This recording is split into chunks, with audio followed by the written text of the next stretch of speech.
Assalamualaikum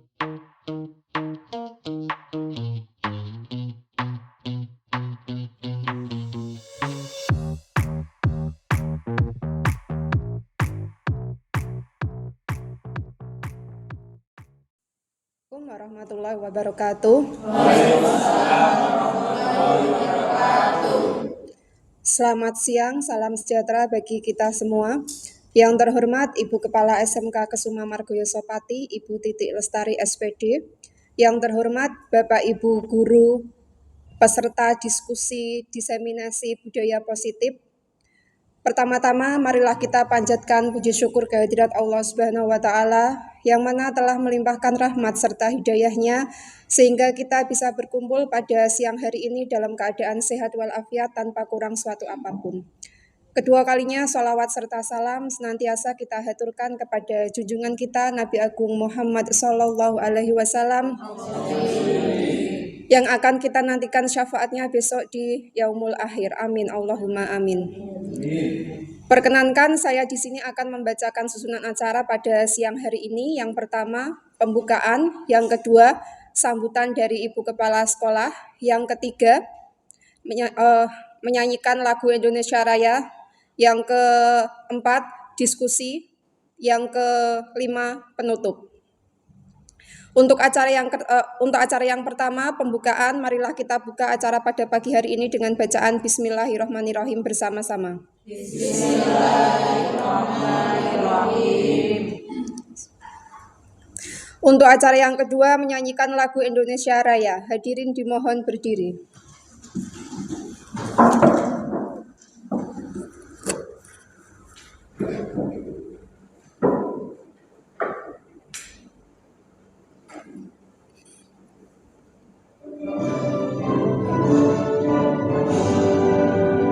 Indonesia tanah airku, tanah tumpah darahku.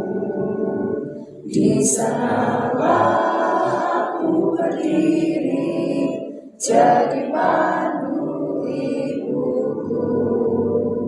Indonesia kebangsaanku, bangsa dan tanah airku. Marilah kita berseru, Indonesia bersatu.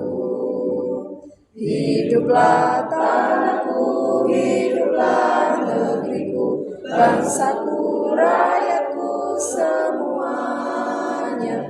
Bangunlah jiwanya, bangunlah badannya untuk Indonesia Raya. Indonesia Raya, merdeka, merdeka, tanahku, negeriku yang ku cinta. Indonesia Raya, merdeka, merdeka, hiduplah Indonesia Raya. Indonesia Raya, merdeka, merdeka, tanahku, negeriku yang ku cinta. Indonesia Raya, merdeka, merdeka, hiduplah Indonesia Raya. Hadirin dimohon duduk kembali.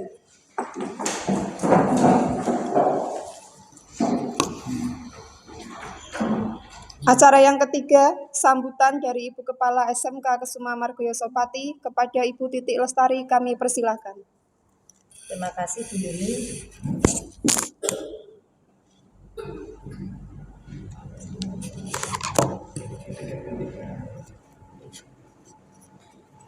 Assalamualaikum warahmatullahi wabarakatuh. Waalaikumsalam warahmatullahi wabarakatuh. Yang saya hormati Bapak Ibu CGP Angkatan ke-10, yang saya hormati Bapak Ibu guru sebagai peserta diskusi pada siang hari ini. Alhamdulillah, puji dan syukur senantiasa kita haturkan kehadirat Allah Subhanahu wa taala. Karena atas limpahan rahmat, hidayah dan inayahnya kita semua diberikan sehat, diberikan panjang umur, diberikan keberkahan serta nikmat sempat sehingga bisa berada di sini dalam keadaan tidak kurang suatu apapun. Sholawat juga salam kita aturkan kepada junjungan kita Nabi Muhammad SAW yang kita tunggu syafaatnya di yaumul kiamah nanti.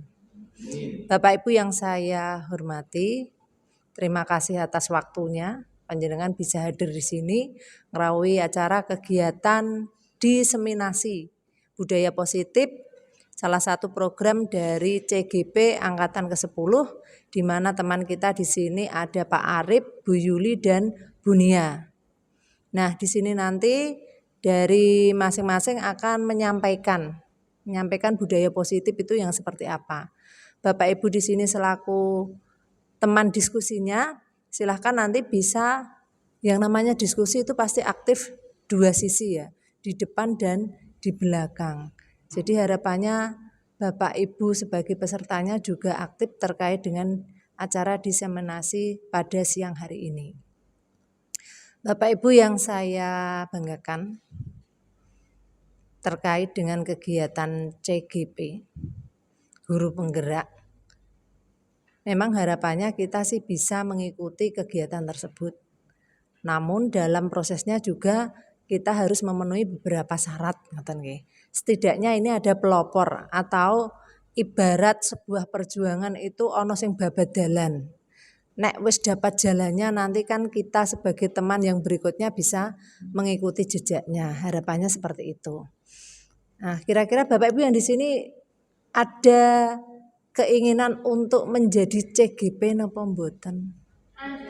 Ada, wah sing banter ya Bunita meneh. Semoga saja nanti teman-teman juga yang berikutnya angkatan ke-11 teman kita jauh lebih banyak. Kalau ini 3, minimal besok 4. Ngaten nggih. Dipakai apa oleh Bu CGP itu? Yang jelas adalah untuk pengembangan panjenengan sebagai seorang guru, baik secara pedagogisnya maupun profesionalnya. Karena di dalam kegiatan CGP banyak sekali ketemu dengan guru-guru dari sekolah yang lain. Pasti saling bertukar informasi. Nek ketemune gurune dhewe, menah-meneh ketemune Bu Suwati. Nah, kan ya informasi yang didapatkan ya ajeg daerah mana itu? Jrai. Beda kalau kita ketemu dari Bapak Ibu guru yang lain. Asalnya dari Pacitan mungkin bisa cerita kondisi yang ada di sana dan lain sebagainya. Jadi silahkan nanti panjenengan jangan nyaman di zonanya seperti ini saja. Silahkan keluar bisa bertemu dengan teman-teman CGP yang lainnya. Ngoten nggih Bapak Ibu, meskipun siang hari yang seharusnya bisa santai aku diundang teman-teman CGP, yakinlah bahwa yang panjenengan laksanakan siang hari ini ada hikmahnya. Itu yang dapat saya sampaikan Bapak Ibu, monggo nanti diikuti dengan baik biar teman-teman CGP bisa menghasilkan apa yang diharapkan. Ngoten nggih, mohon maaf jika ada tutur kata yang kurang berkenan. Saya akhiri sekian, billahi taufiq wal hidayah. Wassalamualaikum warahmatullahi wabarakatuh. Waalaikumsalam warahmatullahi wabarakatuh.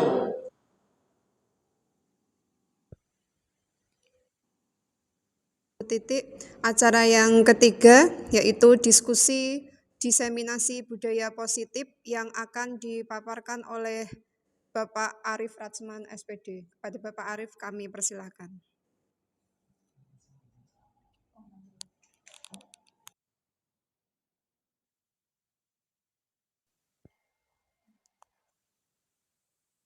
Cek. Cek.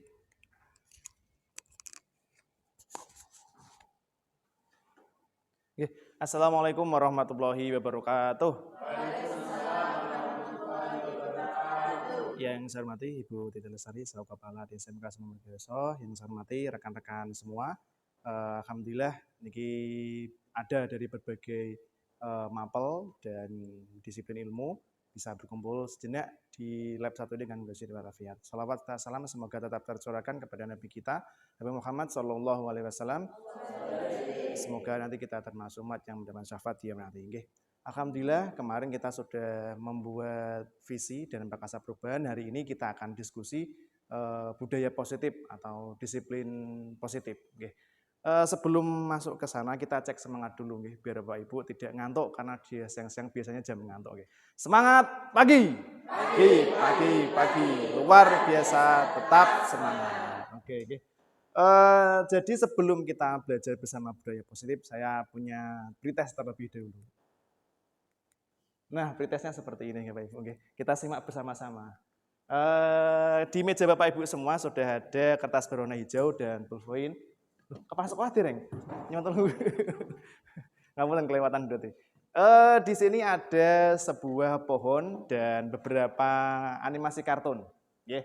Nah, saya pengen Bapak dan Ibu semua menuliskan posisi di mana panjenengan memahami terkait budaya positif atau disiplin positif.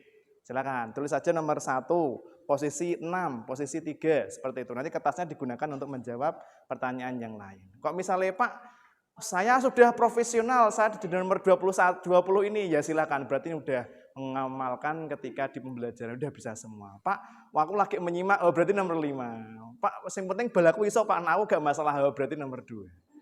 Nah, silahkan ditulis di buku, di kertas hijaunya masing-masing nanti dalam. Tidak kelihatan, oke. Bisa mendekat ya, bisa mendekat ke depan. Pilih salah satu dari nomor 1 sampai 21. Ya, cuma satu aja. Posisi yang dengan sebagai perwakilan.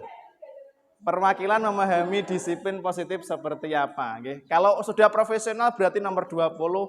Kalau yang masih belajar berarti nomor 4, nomor 2. Ya silakan. Okay. Cara menjawabnya ditulis nomor 1 ya. Berarti 1 titik posisi 3. Nanti ada 5 hal yang harus dijawab di kertas tersebut. Okay. Ya. Oke.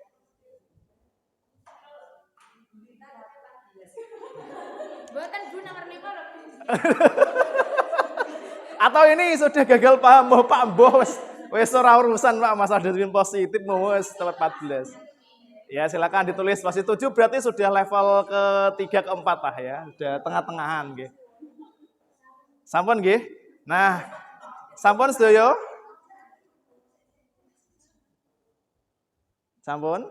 Oke, nak sampun kita akan masuk dulu sebelum kita mempelajari panjang lebar terkait disiplin positif dan budaya positif seperti apa saja yang diharapkan ada di sekolah. Kita masuk ke sub-subbabnya terlebih dahulu.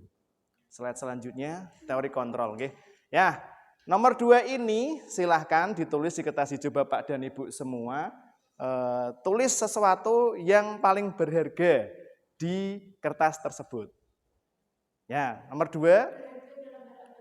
Hidup jenengan. Kalau jenengan bilang iPhone saya berharga ya tulis iPhone 10. Ngoten maksudnya nggih. Ya silakan terus ditulis dan nanti silakan digenggam kertasnya. Tangan kanan aja biar serempak. Ya. Iya. Bebas terserah panjenengan. Bebas. Bilang uang nggih monggo. Ya. Ya, sampun. Silahkan digenggam di tangan kanan semua Bapak dan Ibu semua nggih. Ya, dilipat yang rapi nggih, dilipat yang rapi niki dilipat yang rapi kemudian digenggam di tangan kanan panjenengan. Setelah ini saya akan mencoba memberikan stimulus atau godaan ke panjenengan, kira-kira jenengan mau membuka atau tidak. Nah, silahkan digenggam di tangan kanan, silahkan semua digenggam. Oke, sampun semua nggih. Oke, sampun semua. Saya mau fatah jenulis ora apa-apa wis. Silakan digenggam. Oke. Bukan dilempar. Oke, silahkan digenggam di tangan kanan. Ya, di tangannya seperti ini semua nggih. Nanti kalau sudah ditaruh berarti sudah berbeda dengan teman yang lain nggih. Terserah mau dibuka monggo, mau enggak monggo nggih. Kalau sudah dibuka berarti taruh aja ke seperti ini. Nah, mboten ngebetah-betahan sampai ngantos sonten, ngoten. Mboten. Oke, nggih. Misalnya saya punya uang 1 juta. Maukah Bapak dan Ibu membuka kepalan tangan panjenengan? Tidak.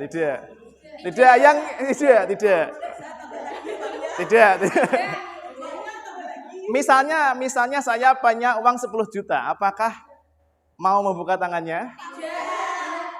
Tidak. Oke.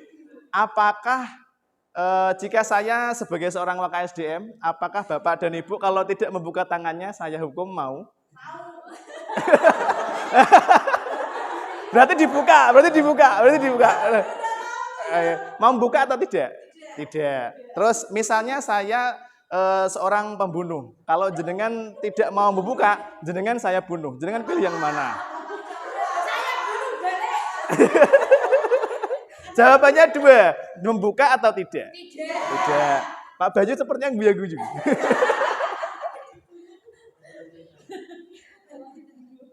Ada yang membuka tangannya? Tidak. Ya, kayak menengah iki.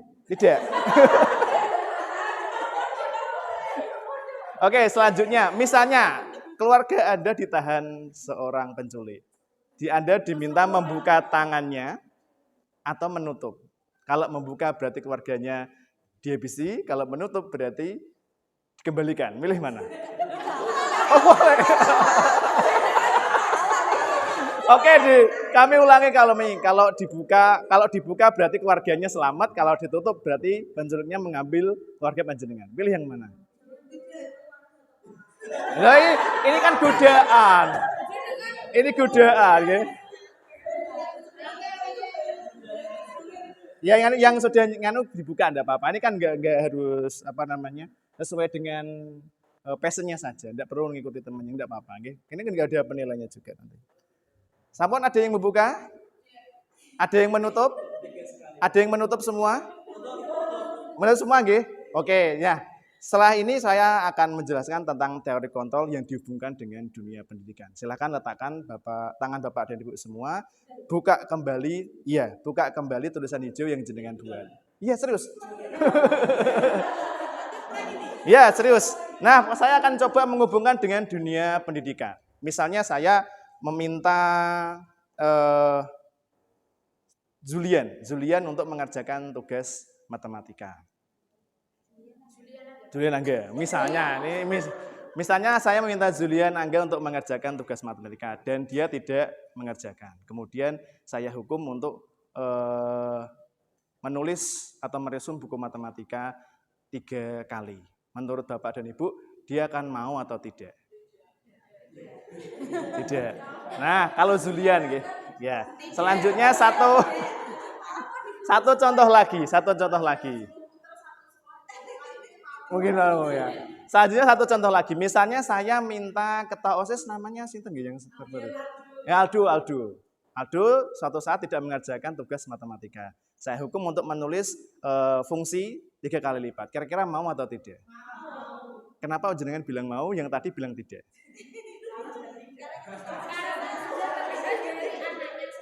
Oke, ya.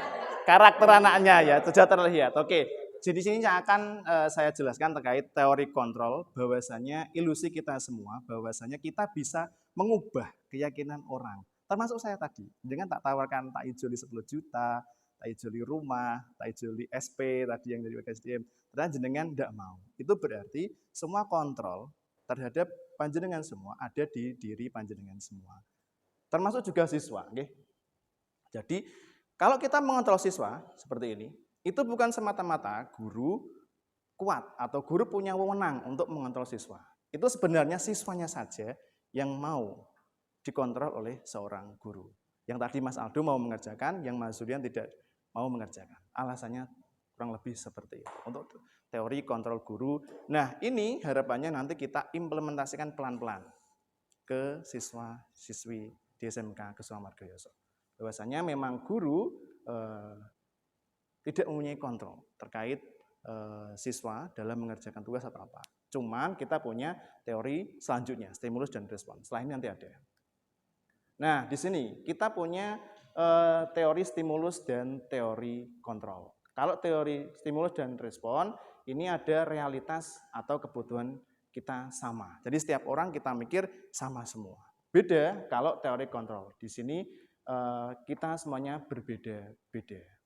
Selanjutnya yang kedua, semua orang itu melihat hal yang sama, tapi kalau teori kontrol itu memiliki gambaran yang berbeda-beda. Selanjutnya kalau stimulus dan respon, kita mencoba mengubah agar kita berpandangan sama dengan kita. Kudune padha kabeh, pandangannya Pak Arif ini, Bu Maudie, yuk kudune padha Pak Arif. Enggak. Kalau di teori kontrol nanti kita berusaha memahami pandangan orang lain tentang dunia. Yang terakhir nanti ada model berpikir menang dan kalah kalau respon. Kalau teori kontrol nanti berpikir menang dan menang. Setelah nanti kita dikontrol, kita ketemu lagi dengan nilai kebajikan-kebajikan universal. Untuk nilai kebajikan-kebajikan universal ini adalah semua nilai kebaikan yang sudah disepakati bersama-sama. Walaupun beda ras, beda suku, beda agama, dan beda latar belakang. Nah, di dunia pendidikan ini kebijakan universal dituangkan, disepakati dalam profil pelajar Pancasila. Pasti Bapak Ibu sudah paham semua karena sudah dibuat banner di depan sekolah kita. Ada beriman dan bertakwa pada Tuhan Yang Maha Esa, berakhlak mulia, mandiri, bernalar kritis, berdirikan global, dan bergotong royong. Terakhir kreatif. Terus selanjutnya kita masuk di perilaku manusia. Di sini ada satu soal yang harus dijawab. Silahkan tulis nomor 3 dan jawab di kertas hijau yang sudah disediakan. Sambil menulis, sambil saya ceritakan kondisinya. Jadi di dalam suatu kelas, Bapak dan Ibu menjadi seorang siswa, ya, dibayangkan menjadi seorang siswa, terus nanti ada Pak Arif memberikan tugas mengukur bangunan dengan trigonometri. Terus pertanyaannya adalah, mengapa Anda mengerjakan tugas dari Pak Arif? Jadi bayangkan Bapak dan Ibu semua menjadi murid, dan Pak Arif menjadi gurunya. Saya menugaskan Bapak dan Ibu untuk mengukur tinggi tower internet lab TKJ menggunakan klinometer atau perbandingan trigonometri. Nah, menurut Bapak dan Ibu semua, mengapa Bapak dan Ibu semua mau mengerjakan hal tersebut? Ini kondisinya Anda sebagai murid. Ya.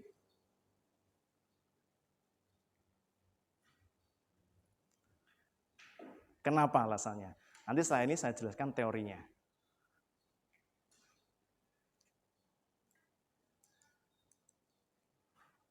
Oke, sudah semua sepertinya, nggih?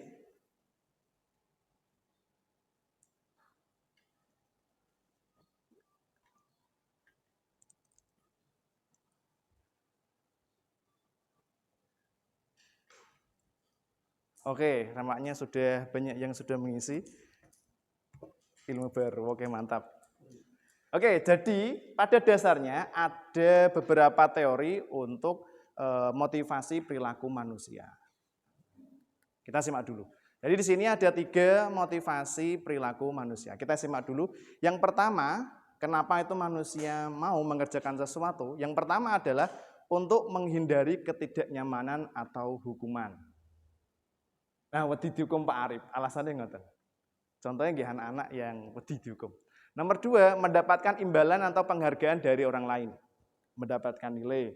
Kalau saya biasanya mendapatkan silver queen ketika dapat nilai 100. Yang ketiga, menjadi orang yang mereka inginkan dan menghargai diri sendiri dengan nilai yang mereka percaya. Berarti dia sadar, ini kewajibannya, ini menambah pengetahuannya. Coba Bapak dan Ibu semua, dari motivasi 1, 2, dan 3, panjenengan kira-kira masuk yang mana tadi? 3. Jenengan dulu Bu Nita, monggo. Jenengan masuk yang mana? Kalau tulis apa kira-kira? Tapi yang jenengan tulis apa dan masuk di mana kira-kira?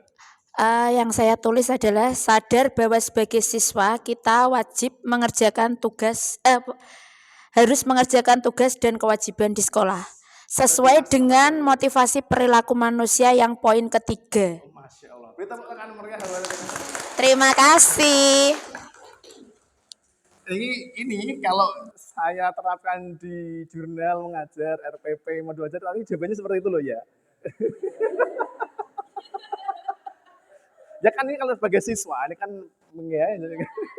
Selanjutnya yang sebelah sini, dari sini, tadi menulis apa dan masuk di berapa? Mas Hasib pasti cowok kan? Ya, saya menuliskan karena saya sebagai siswa harus mengerjakan tugas atau materi yang disampaikan oleh guru. Masuk ke poin 3, Pak. Masya Allah. Ya, terima kasih banyak Mas Dayib. Oh, ya. Selanjutnya, ada tidak ya dari Bapak dan Ibu semua yang menjawab nomor 1 dan nomor 2? Oh, Bu Ira dan Bu Retno. Monggo. Bu Ira dulu gantosan. Tadi alasannya karena disuruh, Pak. Disuruh. Takut Pak Arif gitu, takut Pak Arif. Ya. Karena saya memposisikan diri saya waktu itu sebagai siswa. Oke, siap. Karena sedikit kelowor gitu ya. Jadi ini masuknya ke nomor 1, Pak. Nomor 1, oke. Siap. Yang penting kewajiban saya sudah saya lakukan gitu aja. Menghindari hukuman. Iya, menghindari hukuman. Terus Bu Retno, Kalau saya nomor 2, Pak. nomor 2. Iya, Kenapa? agar mendapat nilai. Oke, mendapat Iya. nilai.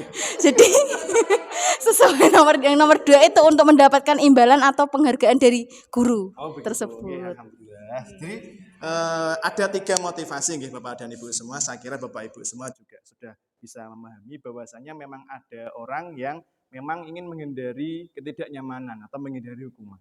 Yang kedua ada juga yang pengen imbalan. Aku nanggarap untuk poin 1. Sebenarnya bagus. Ada 3 sadar bahwa itu memang tugas, kewajiban dan bertujuan untuk membangun diri mereka agar lebih menjadi pribadi yang lebih baik. Selanjutnya setelah kita memahami memotivasi perilaku manusia, di sini ada hukuman, penghargaan dan restitusi. Mungkin guru BK nggih. Bu In monggo.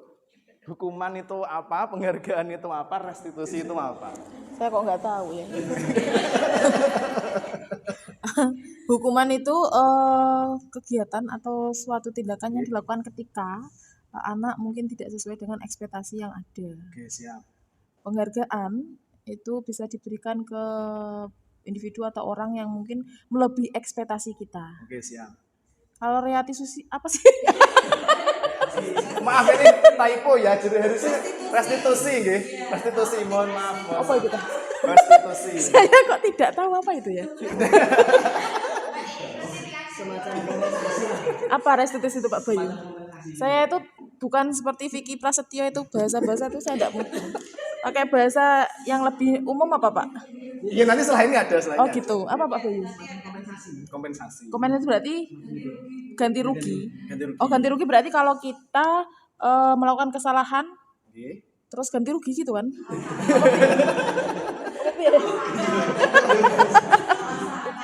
Mungkin Pak Bayu. Oke, terima kasih banyak beli plus meriah. Oke. Oke, kita review sebentar hukuman dan penghargaan kurang lebih sama persis yang sudah dijelaskan oleh Bu In tadi, bahwasanya hukuman itu adalah cara yang paling terakhir untuk menertibkan tingkah laku peserta didik atau siswa seperti itu. Kalau penghargaan berarti diberikan kepada siswa yang sesuai ekspektasi, katanya tadi. Oh, melebihi ekspektasi yang diberikan. Selanjutnya yang restitusi ini nanti kita akan pelajari lebih dalam bersama Bu Nia. Oh, Bapak Bu Yuli, nanti ada restitusi. Kurang lebih divisi singkatnya seperti ini, pendekatan untuk siswa yang salah tadi bisa berubah menjadi lebih baik ke depannya. Terus selanjutnya setelah ini kenal dengan motivasi, hukuman, dan penghargaan. Pasti sudah kenal tadi, hukuman seperti apa, terus konsekuensinya seperti apa, restitusi. Secara garis besarnya, kalau hukuman ini pasti hal yang sakit atau hal yang menyulitkan terjadi. Yang konsekuensi berarti harus konsekuensinya seperti apa. Yang restitusi ini merupakan pilihan. Seperti itu. Selanjutnya kalau di sini murid atau anak merasa tersakiti, yang konsekuensi ini anak dibuat tidak nyaman. Yang restitusi nanti murid mendapatkan penguatan untuk menjadi yang lebih baik. Secara umum seperti ini. Kalau kita menghukum berarti kita posisinya negatif. Membuat nuansa negatif. Kalau konsekuensi berarti netral. Kalau konsekuensi itu kita mengonfirmasi kepada anak ketika melakukan hal seperti ini akibatnya apa? Konsekuensinya apa? Ya kurang lebih seperti Bapak dan Ibu ketika menjelaskan pada siswa yang terlambat, kamu tahu konsekuensinya apa? Nah, kurang lebih seperti itu. Kalau restitusi nanti kita positif. kita mencari penyebab, kemudian mencari cara untuk menyelesaikan biar nanti kedepannya tidak terlambat lagi. Kurang lebih seperti itu. Oke. Selanjutnya ada kuis lagi, kebutuhan dasar manusia. Bayangkan Bapak dan Ibu ini menjadi siswa. Bayangkan yang kembali menjadi siswa lagi. Terus setiap orang, ya Bapak dan Ibu semua lahap makan bekalnya masing-masing pada saat jam istirahat. Tiba-tiba Andi minta makanan dengan paksa. Menurut Bapak dan Ibu semua, mengapa Andi melakukan hal tersebut? Ibu. Andi. Jadi Bapak dan Ibu semua mengulangi ketika zaman SD dulu atau SMP, Bapak Ibu bawa bekal makan bareng-bareng sama teman-teman sekelas. Tiba-tiba yang Andi ini minta makanan. Ya, minta makanan dengan paksa lagi. Tapi posisinya Andi itu bawa makan apa tidak? Ya.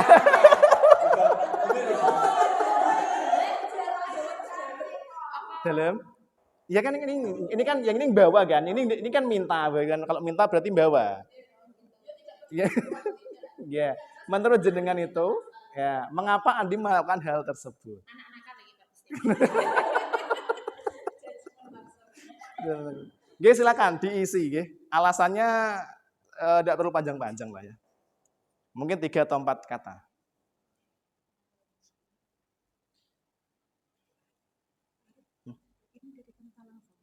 Iya, dari kantor langsung. Siap. Ini kurang 2 set ini saya selesai. Sampun? Oke. Setelah ini kita akan belajar tentang teori dasar terkait kebutuhan manusia. Oke, siap. Oke.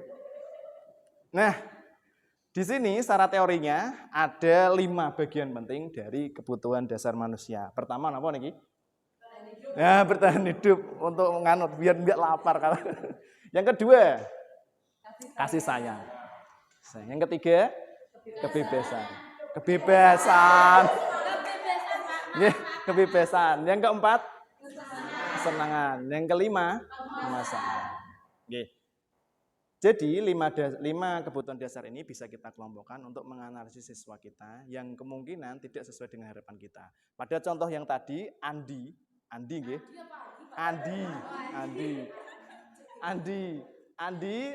meminta makan kepada temannya, Bu Maulida dulu, tadi yang mau jawab jadi. Silakan Bu Maulida.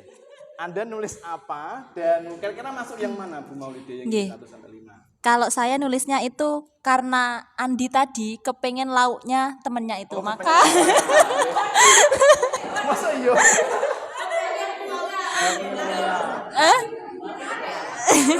lauknya mungkin karena lauknya tadi Andi nggak punya, jadinya kepengen kepengen merasa penguasaan padahal Andi iya. Oke, ada yang lagi yang berbeda selain berbeda Budika, monggo. Amin. Oke, jawaban saya berbeda, Pak. Jawaban saya itu ada 2. Yang pertama antara Andinya lapar, ya, untuk bertahan hidup, Pak.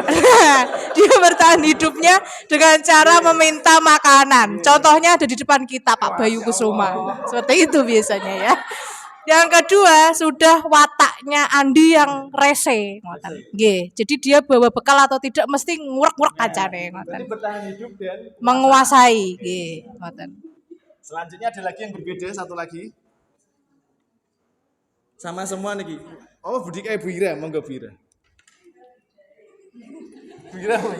caper Pak. Berarti kalau campur nomor 2 ya? Iya, kasih sayang, iya benar. Kan Cewek semua lainnya. Oh iya tadi. Ya. Ini cowok sendiri tadi.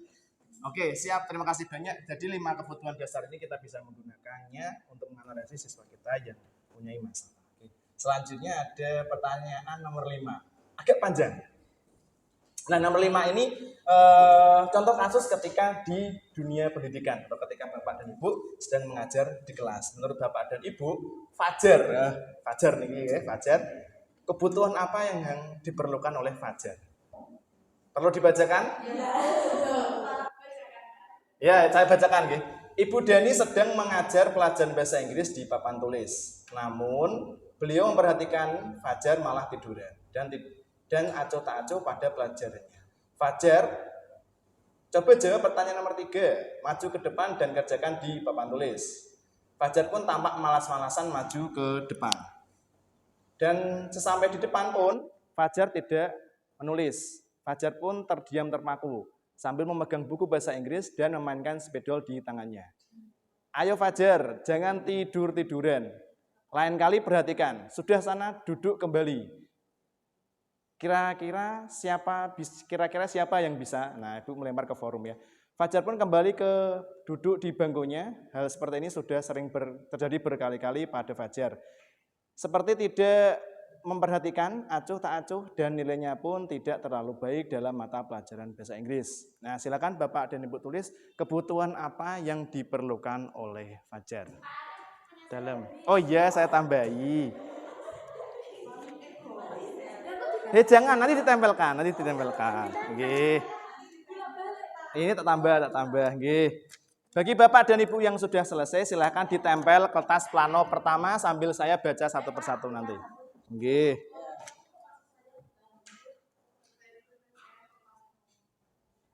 Nggih, saya balik lagi. Nggih. Sampun.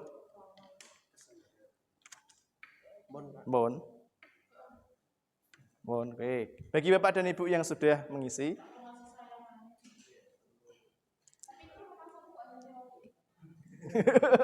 silakan ditulis di sini, Ki. Nanti kita praktekkan di kehidupan nyata.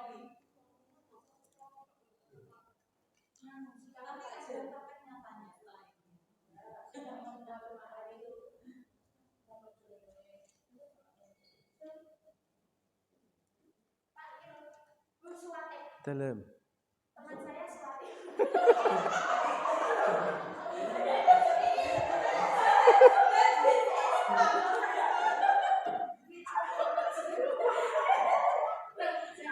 Pripun?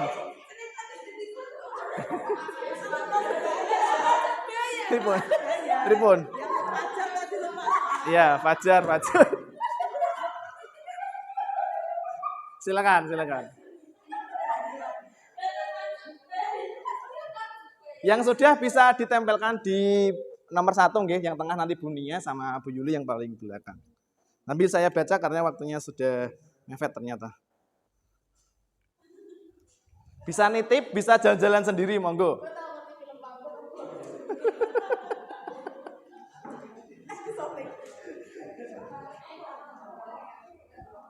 Monggo ditempelkan sebelah sini.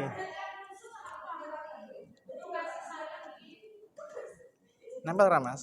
Saya, kaget. Foto ke Bu. Cengdi. Kene. Ini Bu Alvin. Sini siapa saya? Wina kan? Alvin. Oke. Nah, pergi. Enggak apa-apa Pak Bayu, monggo, pergi. Mboten usah.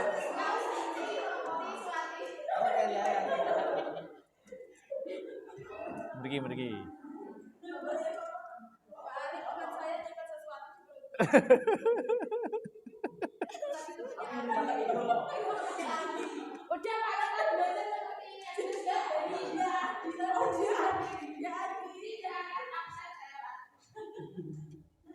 Mana Pak? Sini. Aku tengah-tengah dan. Oke, gimana pergi? Ini satu lagi. Ini jangan pergi bawah, kan satu-satu. Nggih. Terima kasih banyak. Oke, sambil saya bacakan beberapa pendapat, nggih. Ada yang berpendapat kurang kasih sayang, mungkin juga nggih. Ada perhatian ya, kasih sayang ya. Kasih sayang perlu penyemangat berarti juga kasih sayang. Kebebasan, ya, ada yang berpendapat kebebasan, ada kesenangan juga. Kebebasan, kurang perhatian, kasih sayang. Ini juga kasih sayang yang tulus, Masya Allah.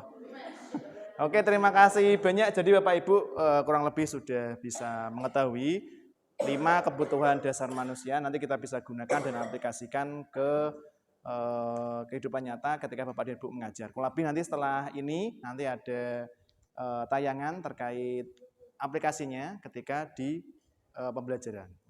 Selanjutnya ada materi posisi kontrol guru dalam penciptaan disiplin positif, nanti dijelaskan oleh Bu Nia. Monggo Bu Nia.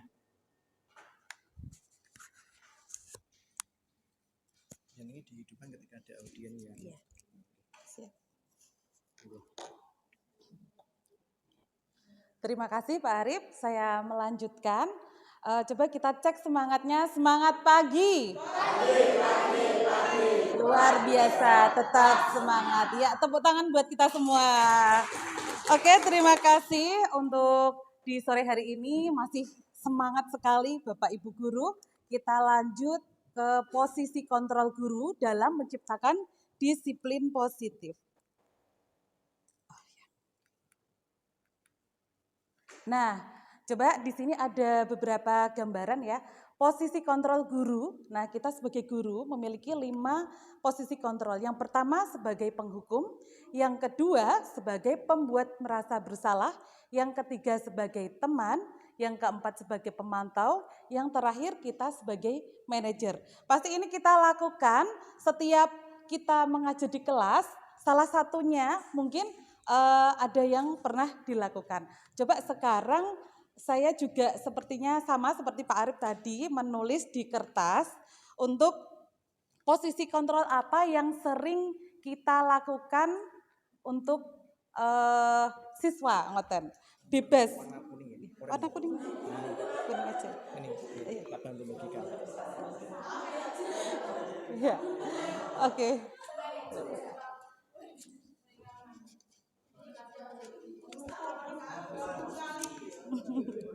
Oke, silakan ditulis sesuai kebutuhan. Kalau misalkan saya yang sering hanya 2, monggo ditulis 2.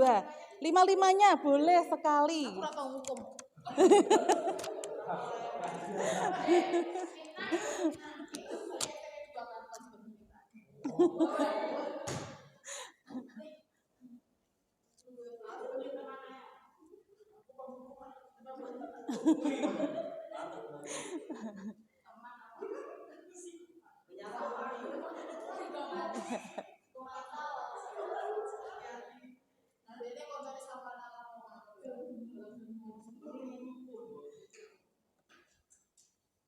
Sudah selesai Bapak Ibu?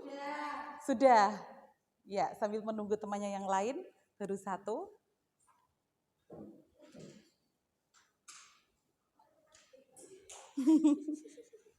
Baru 1. Dalam?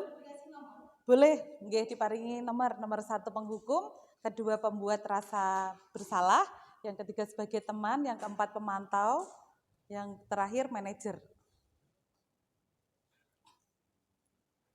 Beserta alasannya nggih nanti. Nggak usah ditulis alasannya, tapi nanti bisa direview. Mungkin alasannya apa, nanti bisa ditunjuk.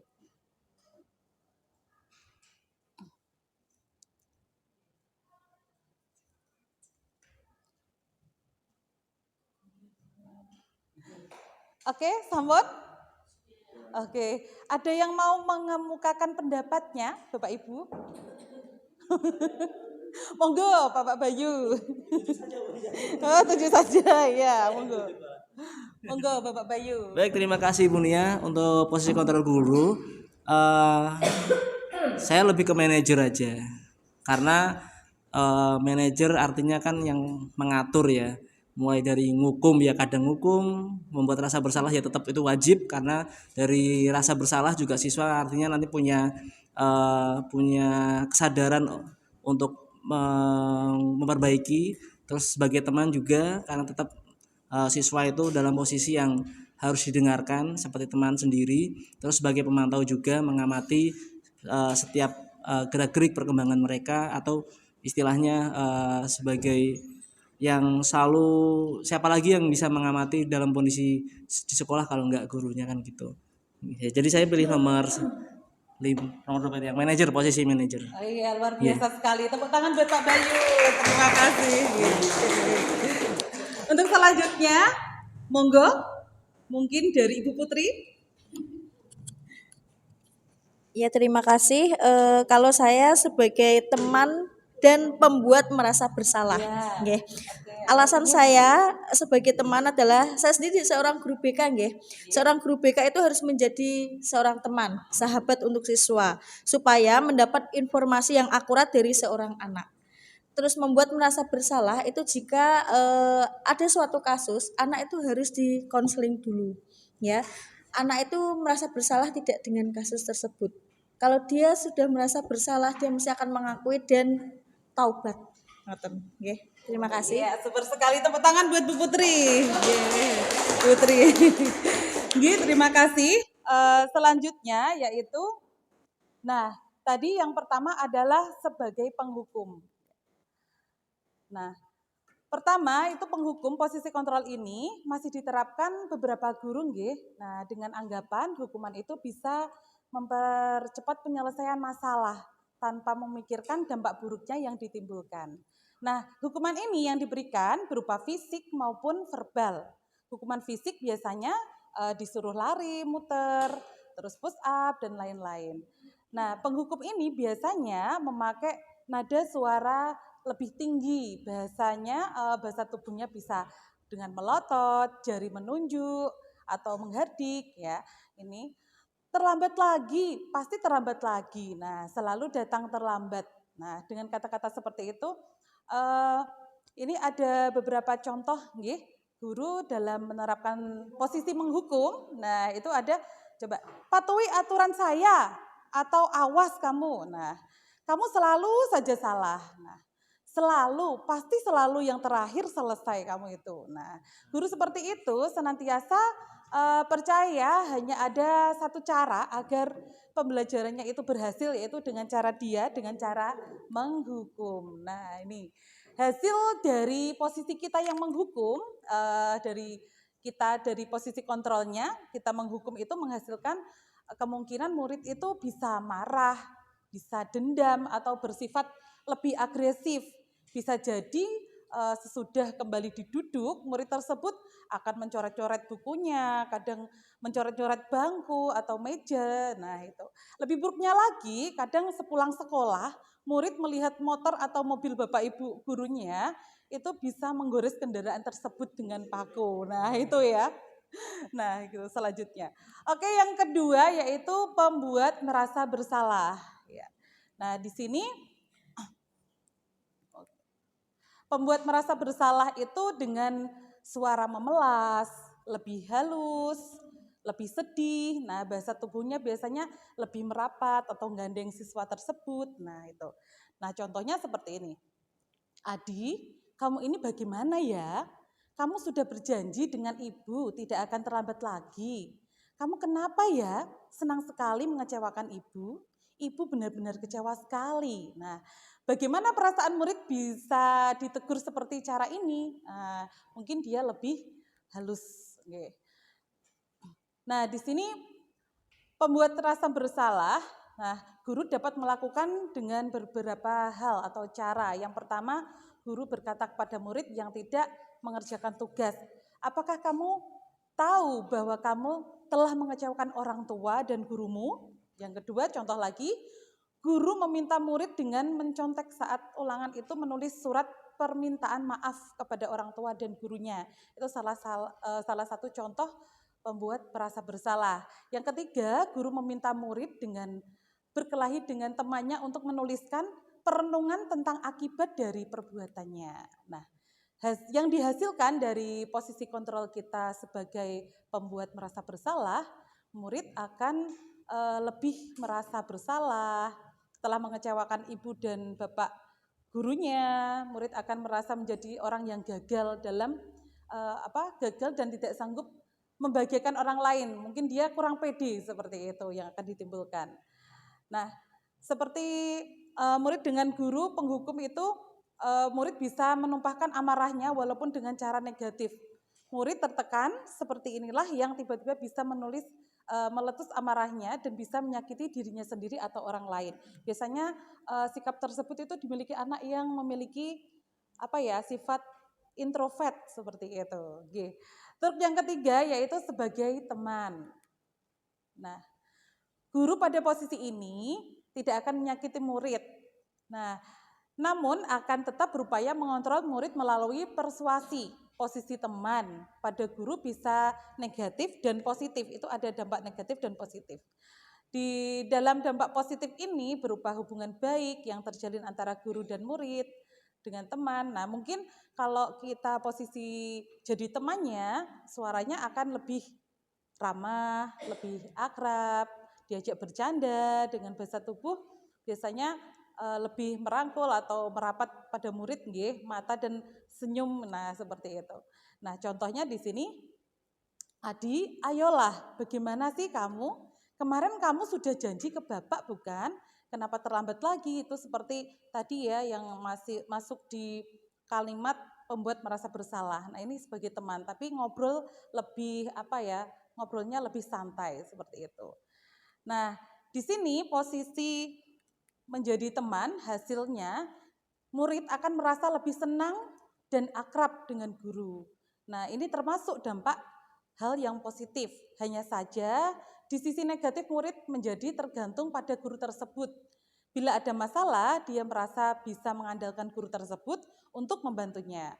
Akibat lain dari posisi kita sebagai teman, Adi hanya akan berbuat sesuatu bila yang menyuruh adalah guru tersebut dan belum tentu berlaku sama dengan guru atau orang lain seperti itu. Selanjutnya yaitu posisi pemantau. Di sini kita sebagai pemantau, guru yang berperan sebagai pemantau akan memantau perilaku murid dan memberikan arahan jika diperlukan. Guru yang berusaha untuk memastikan bahwa murid mengikuti aturan dan norma yang berlaku di sekolah sebagai contoh. 1.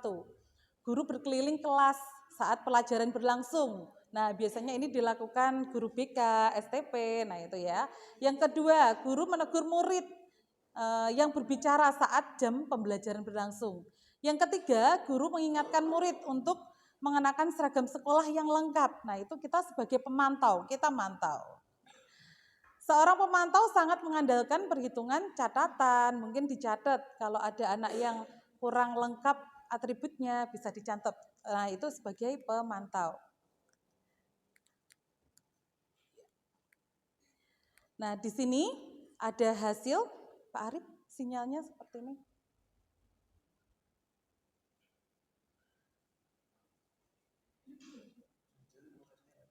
Katanya habis, saya hotspot.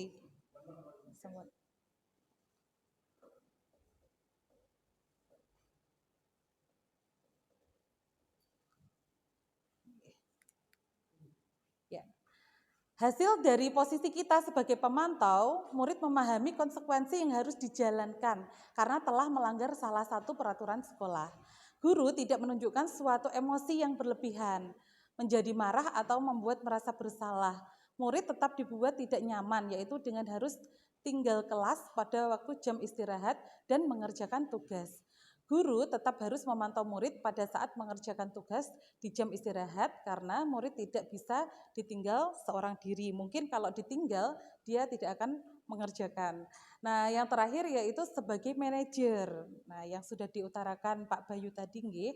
Nah, manajer ini mungkin suara kita yang kita keluarkan itu dengan suara yang tulus, bahasa tubuh yang tidak kaku, lebih mendekat dengan murid. Nah, contoh di sini, ini ada seorang guru dan Adi, bisa dipraktekkan, monggo? Ya, oke, bisa dipraktekkan Ibu Iin dan Bu Retno? Ya, monggo. Ya, monggo. Ya, oke, ya Bu Retno sama Bu Iin tadi sudah. Monggo, jadi guru boleh, jadi murid boleh. Oke. Ya. Monggo, bisa maju Bu Iin dan Bu Retno.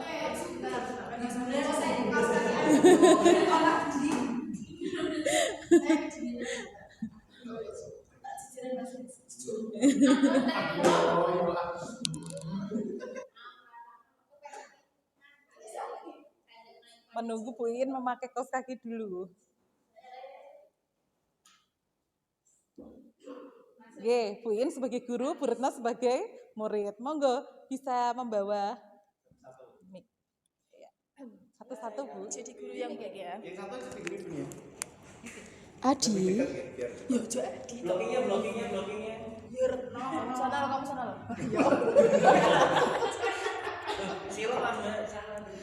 Retno. Hadapnya sana loh.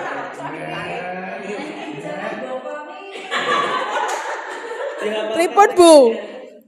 Retno. Apakah kamu mengetahui jam berapa sekolah dimulai?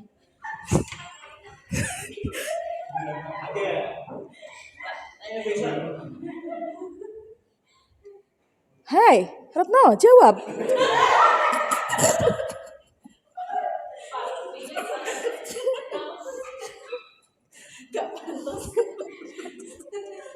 Tahu, Bu.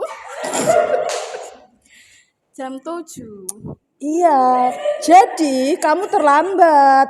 Kira-kira bagaimana kamu akan memperbaiki ini? Bagaimana? Saya nanti mau menanyakan ke teman saya ya, Bu, untuk mengerjakan tugas yang sudah tertinggal. Oke. Oke, itu bisa dilakukan. Apakah besok kamu akan ada masalah untuk kamu agar bisa hadir tepat waktu ke sekolah? Tidak, Bu. Saya bisa hadir tepat waktu. Baik. Oke, baik. Saya akan hargai usaha kamu untuk memperbaiki diri. Oke, silahkan pulang. Kok pulang? Silahkan masuk ke kelas. Mungkin luar biasa sekali. Terima kasih. Nah, itu sudah dipraktekkan nggih. Ibu Retno sama Bu Iin tadi ada yang sebagai guru, Bu Iin sebagai guru dan Bu Retno sebagai peserta didik. Nah, itu. Selanjutnya di sini posisi manajer ini akan menghasilkan apa? Jika guru di posisi manajer ini, murid dapat menjadi pribadi yang mandiri, merdeka, dan bertanggung jawab atas segala perilaku dan sikapnya, yang pada akhirnya dapat menciptakan lingkungan yang positif, nyaman, dan aman. Nah, selanjutnya yaitu contoh penerapan ya di sini ada sebagai penghukum, contohnya itu lari mengelilingi lapangan 5 kali.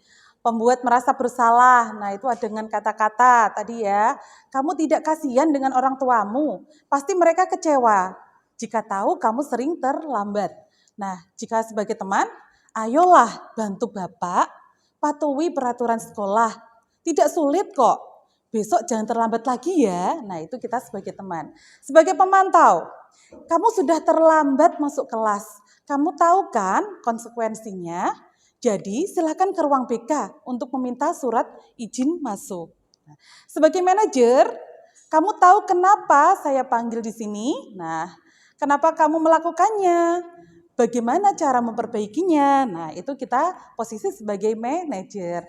Oke, kita main tulis-tulis lagi. Kertasnya masih nggih di kertas kuning? Oke, kita jawab di sini nomor 1. Kira-kira kita sebagai penghukum, pembuat merasa bersalah, sebagai teman, sebagai pemantau atau manajer. Untuk yang kedua, itu juga sama jawabannya, monggo dipilih salah satu. Kalau sudah selesai bisa ditempel di plano sebelahnya Pak Arif. Oke.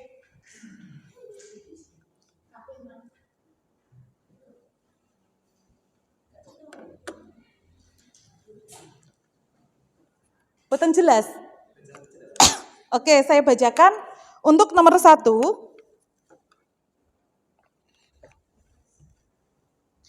tugasmu belum tuntas. Ibu merasa kecewa sekali dengan kamu. Nah, kita sebagai apa? Yang kedua, kamu itu tidak pernah memakai hasduk. Nah, itu kita sebagai apa? Ayolah, lakukan demi Bapak. Nah, itu kita posisi apa? Hari ini kamu terlambat. Segera lari 5 kali putaran. Yang kelima, bagaimana caramu untuk menyelesaikan tugas ini? Yang keenam, kamu selalu terlambat setiap hari. Nah, itu. Oke, monggo saged dijawab.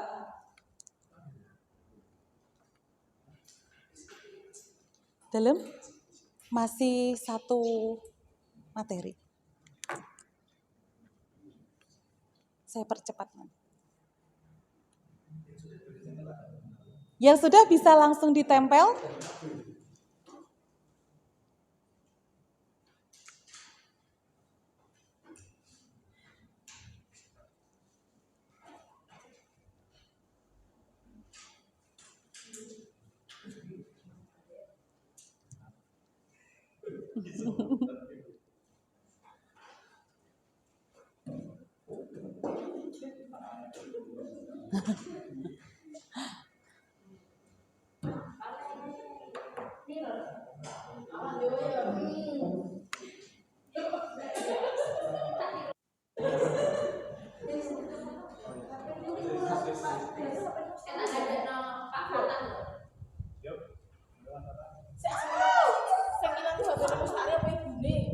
Mustari meneh.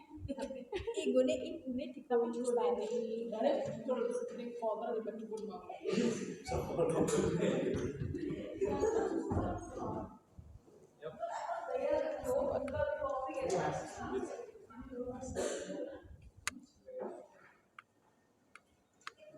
Oke, berarti setiap Bapak Ibu memiliki pendapat masing-masing ya. Coba kita jawab bersama-sama.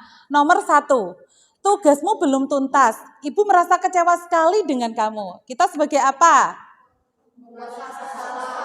Ya, pembuat merasa bersalah. Untuk nomor 2, kamu tidak pernah memakai hasduk.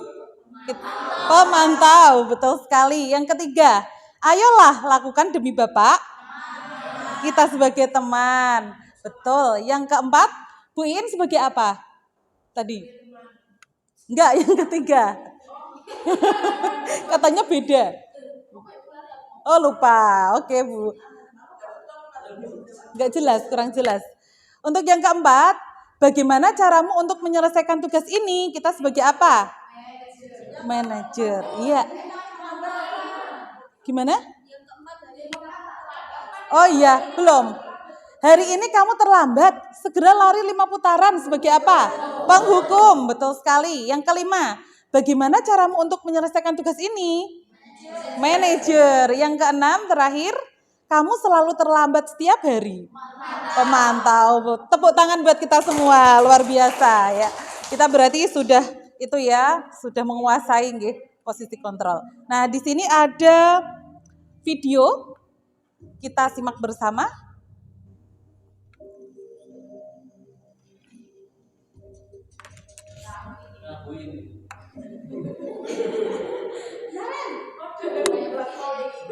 Sini kamu. Kamu terlambat. Kamu deh, pasti terlambat. Maaf Bu, saya Apa coba? Alasan kamu apa lagi? Kapan sih kamu tidak terlambat? Malas sekali ya kamu jadi anak. saya Dasar pemalas. Gak kapok-kapok sih kamu. Sudah berapa kali terlambat? Sana, kamu keliling lapangan basket 2 kali.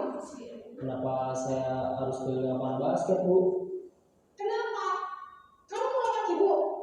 Berani-beraninya jawab. Sudah terlambat, maka kembali kamu pulang. Sekarang keliling lapangan basket 5 kali sekalian. Biar kapok. Pergi sana ke lapangan basket.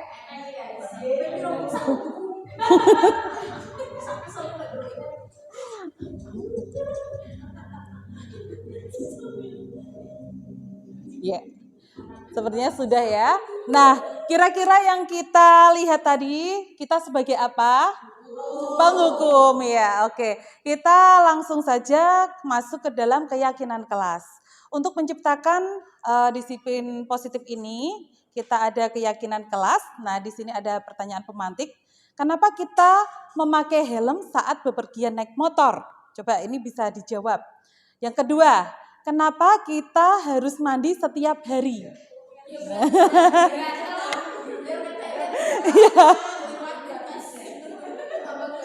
Ya, ini ya memiliki pendapat masing-masing ya.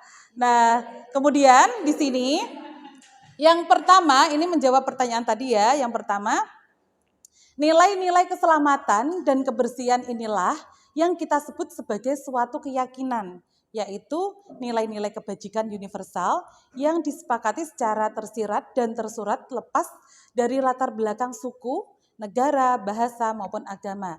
Yang kedua, alasannya seseorang akan lebih tergerak karena itu merupakan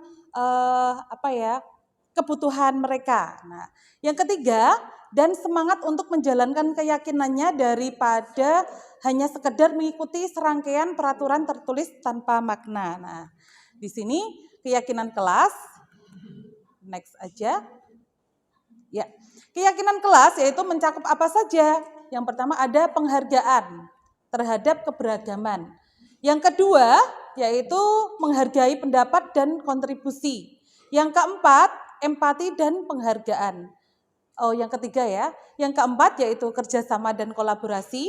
Yang kelima merupakan kejujuran dan integritas. Ya.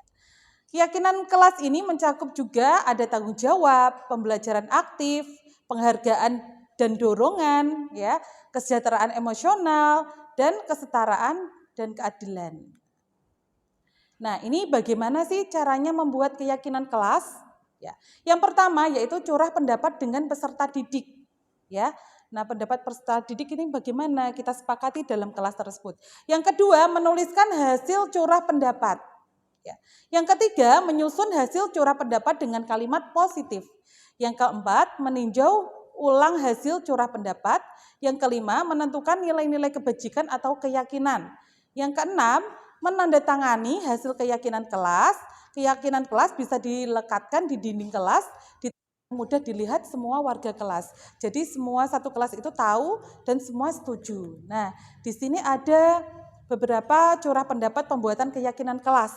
Nah, yang pertama mereka menulis dulu, ya, terus membuat kesepakatan, kemudian menuliskan pendapatnya masing-masing. Nah, dan keyakinan kelas ini atau kesepakatan kelas menghasilkan apa? Hasil dari aturan kesepakatan kelas itu menciptakan lingkungan belajar yang positif, disiplin, inklusif, dan mendukung perkembangan siswa secara holistik dan mendukung bagi semua siswa di kelas. Jadi mereka jika melanggar keyakinan kelas ini, dia akan tahu konsekuensinya apa. Wah, aku kok mesti dihukum Bu Iin koyo ngene. Nah, seperti itu.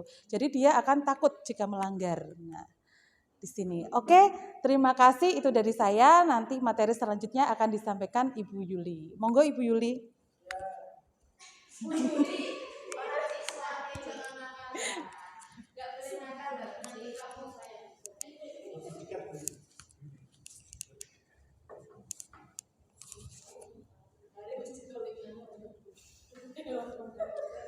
Assalamualaikum warahmatullahi wabarakatuh.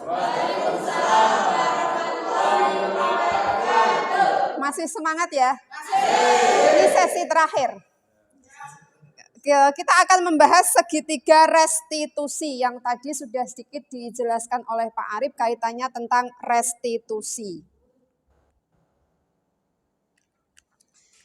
Segitiga restitusi. Nah, ini pengertian dari segitiga restitusi adalah suatu proses menciptakan kondisi bagi murid untuk memperbaiki kesalahan mereka.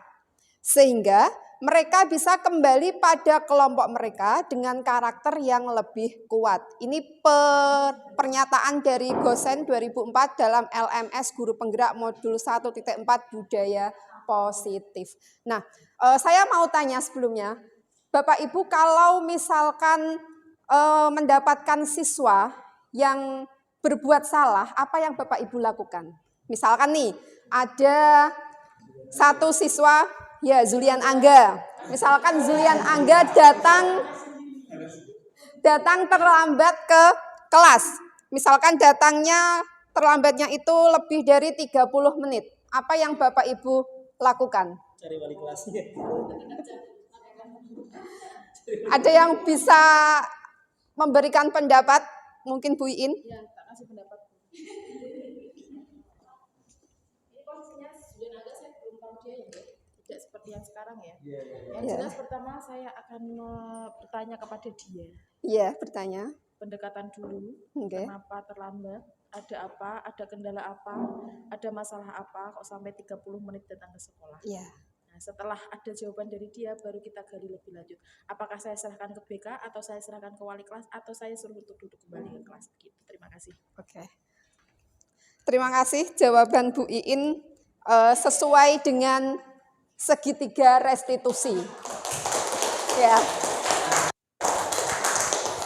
Nah, kalau di segitiga restitusi ya, kalau misalkan ada siswa yang berbuat salah, kita tidak boleh langsung menghukum dia. Misalkan ada siswa yang datang terlambat lebih dari 30 menit. Dah kamu lari keliling lapangan 5 kali gitu. Tidak boleh seperti itu ya. Di segitiga restitusi nanti harus kita menanyakan dulu alasannya terlambat itu bagaimana, ada apa, kemudian kita bantu anak tersebut untuk menyelesaikan seperti apa yang sudah disampaikan Bu Iin tadi. Nah ini segitiga restitusi itu ada 3 tahapan ya. Tahapan yang pertama ada menstabilkan identitas. Kemudian di tahapan yang kedua ada validasi kebutuhan. Kemudian yang ketiga ada menanyakan keyakinan. Nah, ada 3 tahapan. Nah, di menstabilkan identitas, apa yang harus dilakukan oleh Bapak Ibu Guru? Nah, contoh-contoh kata-kata yang bisa Bapak Ibu Guru sampaikan ke anak itu ada yang pertama, misalkan seperti ini. Berbuat salah itu wajar. Ya, semua orang pasti juga akan berbuat salah. Ya. Kemudian lagi, tidak ada manusia yang sempurna. Bapak Ibu tidak mencari yang salah, namun mencari solusi dari permasalahan ini. Seperti itu. Itu yang tahap pertama, menstabilkan identitas. Kemudian yang tahap kedua, validasi tindakan yang salah. Nah, di validasi tindakan yang salah ini kita menanyakan ke siswa. Ya, alasannya apa, kenapa kok terlambat, kenapa kok tidak waktu, seperti itu. Nah, kata-kata yang bisa Bapak Ibu berikan ke anak, itu ada, kamu pasti punya alasan kenapa melakukan itu. Kemudian, kamu melakukannya karena mempertahankan sesuatu yang penting bagimu. Kemudian yang ketiga, padahal kamu bisa melakukan lebih dari itu, tapi kamu tidak melakukannya. Nah, untuk yang ketiga, menanyakan keyakinan. Menanyakan keyakinan ini kaitannya dengan apa yang sudah disampaikan oleh Bu Nia tadi ya. Keyakinan apa yang sudah ada di sekolah, keyakinan apa yang sudah ada di kelas. Misalkan kalau keyakinan di sekolah itu kan datang terlambat, itu kan suatu yang tidak boleh. Berarti anak harus tahu kalau terlambat itu sesuatu hal yang salah. Yang pertama, apa keyakinan kelas kita? Misalkan menanyakan seperti itu. Kemudian, nilai-nilai apa yang telah disepakati bersama? Ada lagi, seperti apa kelas ideal menurutmu?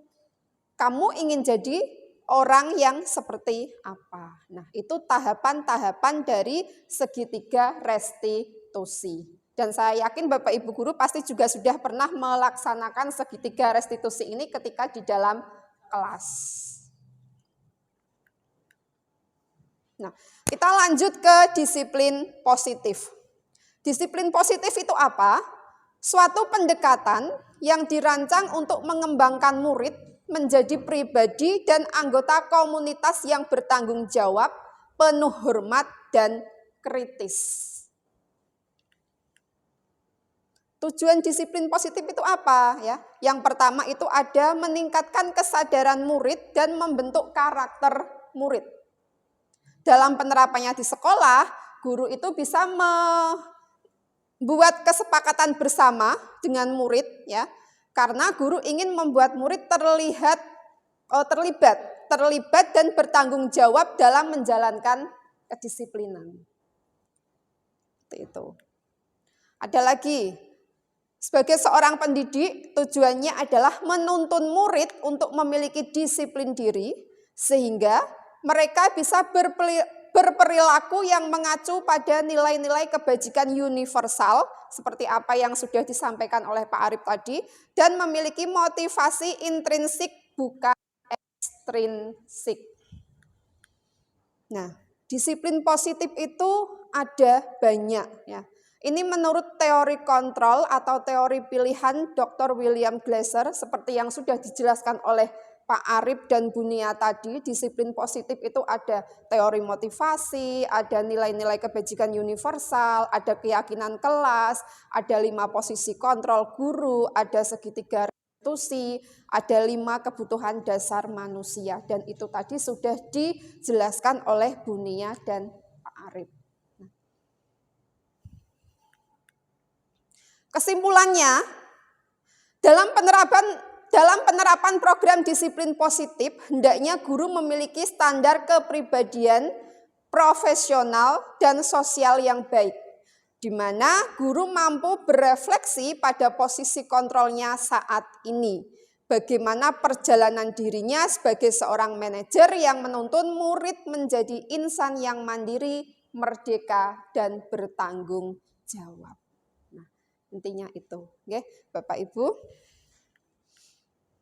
Nah, setelah ini kita ada video restitusi dari kita bertiga. Nanti kita lihat bareng-bareng. Ngaten nggih?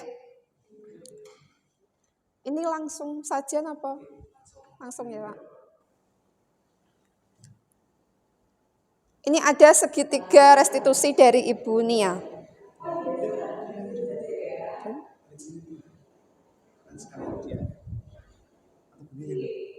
Kalau nontonnya sampai selesai ya, Lembah, lebih ya. Bunia bisa disingkat ya Bunia? Bunia. Ini jika nonton sampai akhir atau benar-benar? Ini nonton sampai akhir atau benar-benar? Bunia yang mana sih?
Oke, penggalan video tersebut sebagai apa?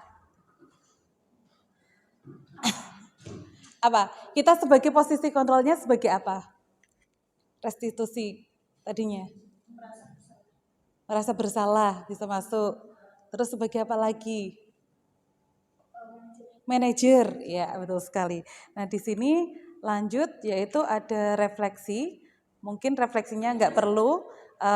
Kemudian dilanjutkan lagi yaitu video dari Bapak Arif. Pada Bapak Arif dipersilakan.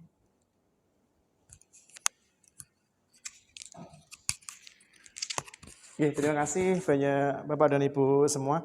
Jadi kurang lebih video ini saya ambil waktu di hari Jumat yang lalu kalau nggak salah. Jadi mungkin videonya agak sedikit lebih panjang dikarenakan memang waktu itu saya ketemu anak terlambat 4, Bu Retno kalau nggak salah yang saya minta bantuan 4 anak tak kirim ke atas di ruang kurikulum. Jadi kurang lebih di sini saya mencoba mempraktekkan segitiga restitusi dari menstabilkan identitas, terus langkah 2 dan langkah 3 juga. Di posisi awal ini saya mencoba mencari info dulu kenapa mereka bisa terlambat dan alasannya kenapa, seberapa jauh rumah anak dari sekolah. Selanjutnya untuk di validasi tindakan saya coba kaitkan apakah mereka tahu terkait tata tertib sekolah, jam berapa masuk, jam berapa pulangnya, kurang lebih seperti itu. Dan mereka tahu bahwasanya jam 7:10 sudah harus hadir di sekolah, cuman pas hari itu katanya yang satu ini bannya bocor, di satu terlambat bangun, kurang lebih seperti itu. Untuk di kasus kedua ini, yang Rian Dani Fotaniko, ini didapati bahwa anak ini memang banyak tugas yang belum terselesaikan. Jadi saya coba menerapkan segitiga restitusi tersebut untuk kepada siswa. Mungkin nanti link video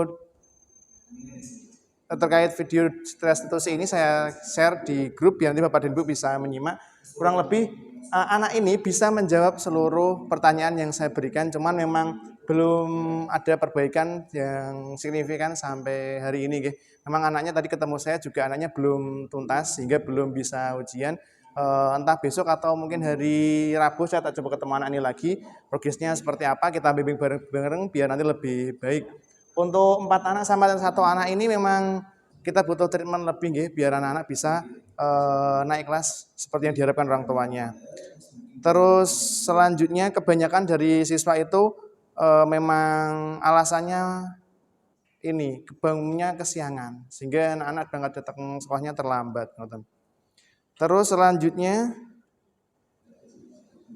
refleksi yang bisa saya temukan dari kegiatan tersebut adalah bahwasanya setiap anak punya alasan mengapa melakukan ini, mengapa melakukan hal itu.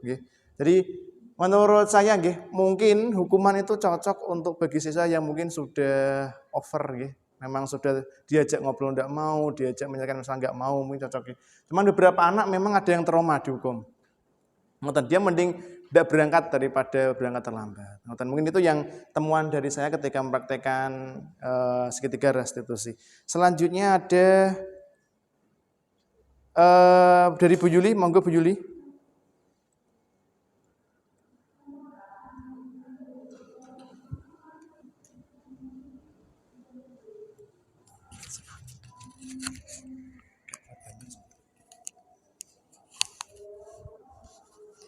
Ini di segitiga restitusi yang saya terapkan, saya kemarin mengambil sampel dari kelas 10 AK3 ya. Di situ ada siswa yang bernama Renata, dia itu sangat pintar di dalam kelas, tetapi ketika dia mengerjakan soal matematika banyak siswa yang meniru jawabannya dia. Terus akhirnya dia itu marah. Dia marah, tidak bisa mengendalikan emosinya, akhirnya kemudian saya ajak untuk berbicara, kenapa kok kamu marah Renata, ada masalah apa seperti itu. Saya tanya, ternyata jawaban dari pekerjaan matematikanya dicontek oleh teman satu kelasnya. Terus akhirnya saya tanyakan ke Renata, perbuatan kamu itu salah tidak Renata? Salah Bu.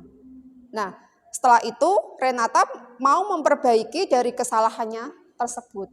Dia tidak akan langsung marah terhadap temannya yang menyontek jawaban matematikanya. Mungkin suaranya kurang.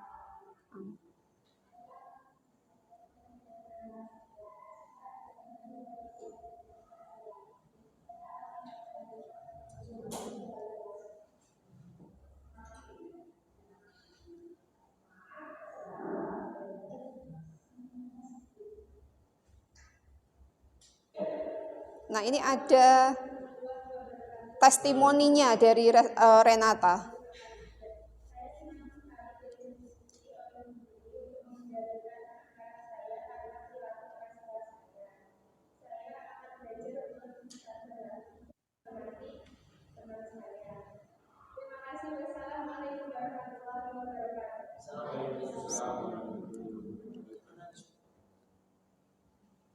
Kenapa Pak Bayu?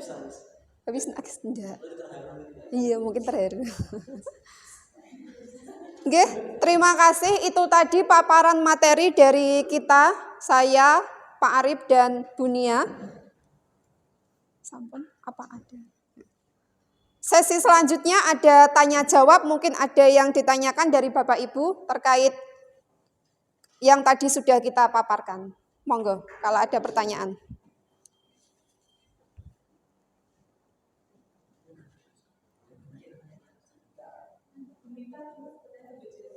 Bunita, leres?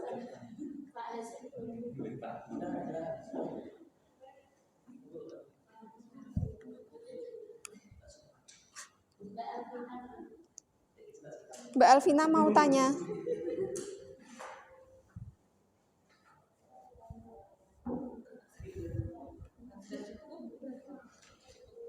Cukup aja.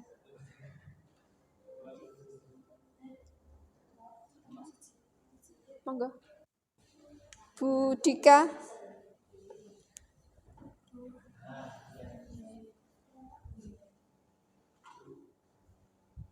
Belum. Tekan lama, Bu.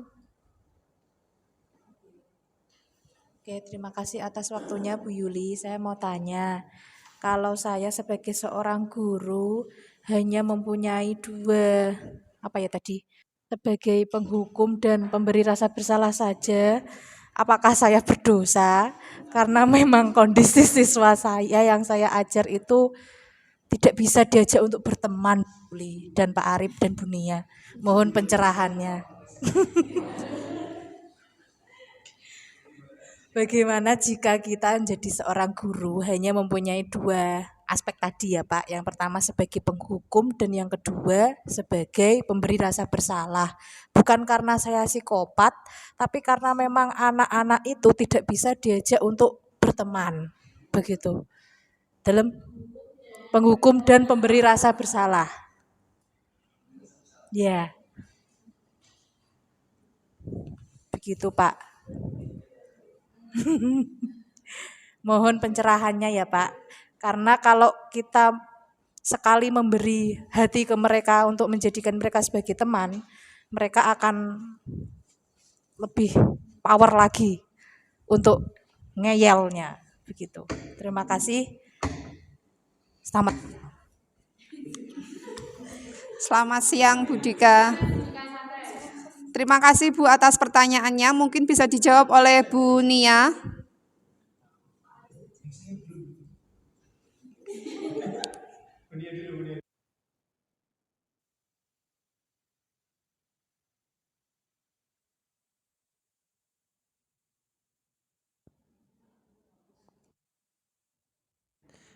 Bu Dika nggih, saya pahami dulu pertanyaannya nggih. Bagaimana jika menjadi seorang guru namun hanya mempunyai dua posisi kontrol nggih. Yang pertama penghukum dan pemberi rasa bersalah. Ngoten nggih. Apakah nanti saya berdosa atau bagaimana mengingat siswa kita yang memang seperti itu nggih. Kalau jenengan tanya saya nggih, saya malah satu tok Bu, saya penghukum awalnya Bu. Saya penghukum nggih. Untuk manajer ini juga saya baru mempraktekkan nggih. Mempraktekkan di beberapa minggu kemarin dan hasilnya juga kita perlu waktu lebih banyak untuk membiasakan anak kita untuk memperbaiki dirinya masing-masing. Bahwasanya memang disiplin positif itu memang ada tahapan-tahapannya dan diimplementasikan secara menyeluruh ke seluruh warga sekolah.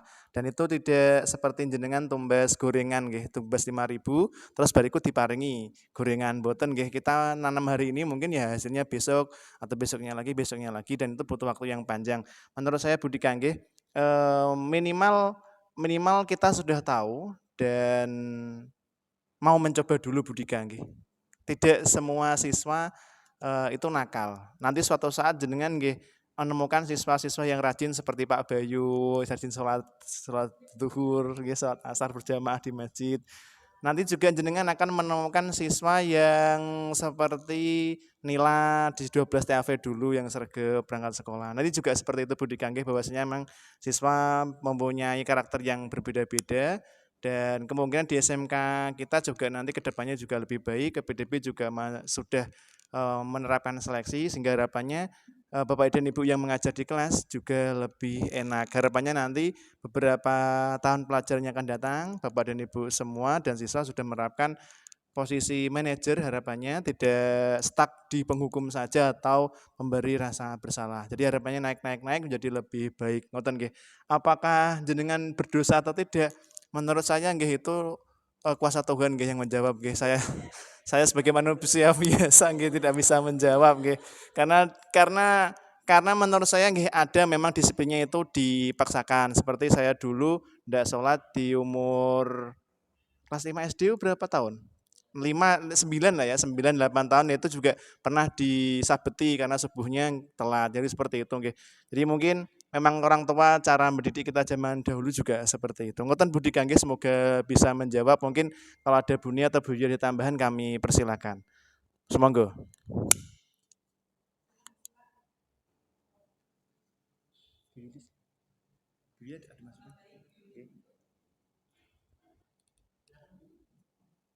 Terima kasih Pak Arif. Mungkin tambahan sedikit dari saya terkait dengan penghukum sama pembuat merasa bersalah. Sama Bu, saya dulu juga seperti itu kok Bu. Saya mempraktekkan segitiga restitusi posisi manajer itu juga ketika saya di CGP. Sebelumnya juga malah saya kalau marah ya langsung menghukum siswa, tak suruh push up, tak suruh gitu. Nah, untuk semakin ke sini mungkin saya bisa lebih menerapkan sesuai dengan segitiga restitusi di posisi manajer. Lambat laun dengan kita sudah belajar disiplin positif, budaya positif, insya Allah nanti pasti kita akan bisa melakukan hal seperti itu. Nggih, ngoten nggih. Terima kasih. Budika bisa bisa menerima nggih. Oke, terima kasih banyak Budika. Saya kembalikan ke moderator, semoga. Oke, terima kasih untuk kegiatan pada siang hari ini sudah selesai. Terima kasih untuk Bapak Ibu yang sudah aktif, sudah ikut berpartisipasi dalam kegiatan diskusi disiplin positif. Oke. Sampun ya Pak. Cukup sekian dari saya. Apabila ada tutur kata yang kurang berkenan, mohon maaf. Billahi taufiq wal hidayah. Wassalamualaikum warahmatullahi wabarakatuh. Waalaikumsalam warahmatullahi wabarakatuh.